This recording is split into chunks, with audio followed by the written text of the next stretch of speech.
We talking about your man DMX. Dark and hell is hot. Hell is hot. Shit up. Crazy. And a lot of that shit's all old. How about that? He came out, sold 5 million with old rhymes. That's crazy because I get mad at people who want to bring back old shit. Like, I be like, yo, get in the studio, work right now. He took records and rhymes. That I heard before. We heard them before. Years before the world heard. And it still went 5. Wasn't the same beats. It wasn't the same rhymes, though. It was not all of them, just a nice percentage of that first album. We heard it before in YL. It was still powerful. What was that like to see him? I mean, you know, you were around. He was already a star for us. Like in the hood. Y'all in the hood, he was. X was already like, he was already a star in YL, in every hood. When he come through, it was, he could put on. Yeah, he used to do shows in School 12, and he had a big battle. He had an infamous battle.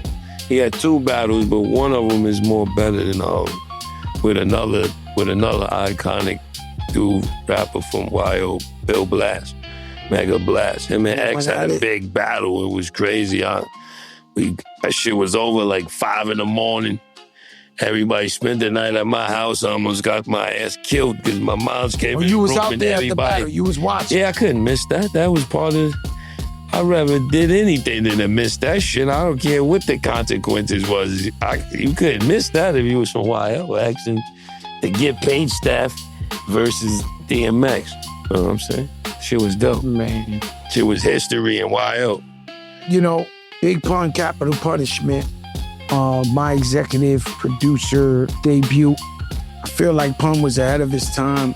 A lot of those guys that we got featured on his album and all that was like, they came on the strength of me. They didn't even know who Pun was. But I also knew that the minute I pressed play and they started hearing the music, that they were gonna want to get on the album. So everybody you hear on that Capital Punishment album, they came, most of them even thought they was doing songs with me. I already had 2 albums out. And when they came, I was like, nah, you gotta hear my man.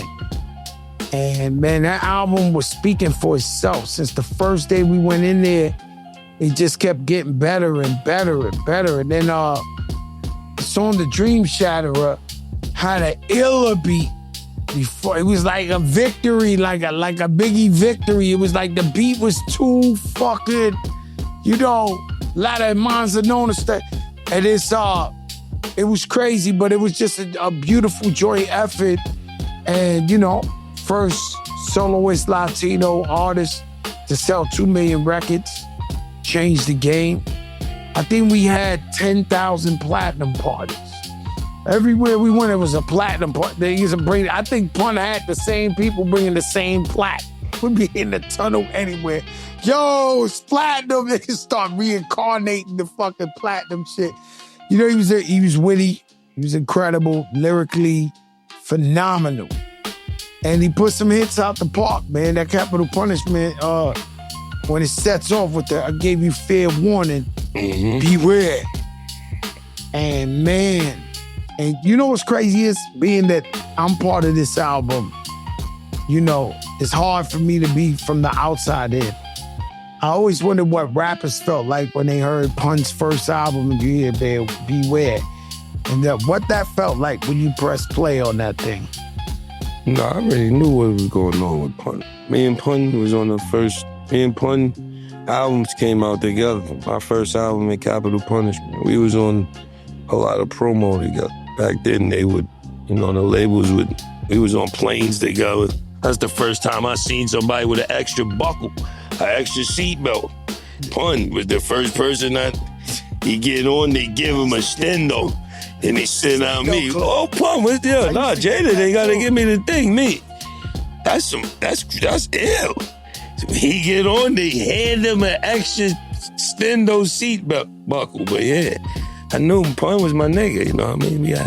Pun was that nigga, man. I used to be there. He used to be snapping on DJ I-Rock. Pun was crazy, though. I-Rock was the best. He's upstate. Your man, Pun, we did the Apollo around this time. And we went 5,001. We got the matching furs. We had like the gray furs. And inside it said Big Pun, inside it said Fat Joe. I'm sure somebody got that somewhere.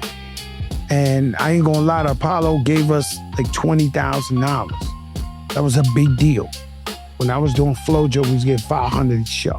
Your man Pun, that's the first money we ever got like that, $20,000.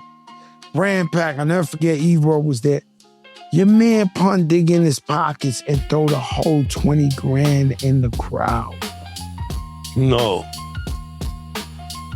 I wanted my 2,000. I wanted my 10%. I almost jumped in the crowd after the money. I was standing next to him. He's like, fuck that. He throw the money. We just spent 10,000 on furs. I'm like, yo, I try to jump back in there and grab the money. It was over.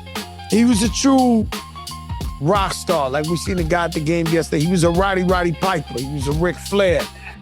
He was a Roddy Piper, real flag. He was an artist. You know, he would pull up the DMX album signing in a limo and start throwing $100 bills at DMX's fans and his crowd. Like, he was just different. I'm gonna go, you know, I'm always all over the place. I'm gonna say Wu-Tang 36 Chambers. Yeah,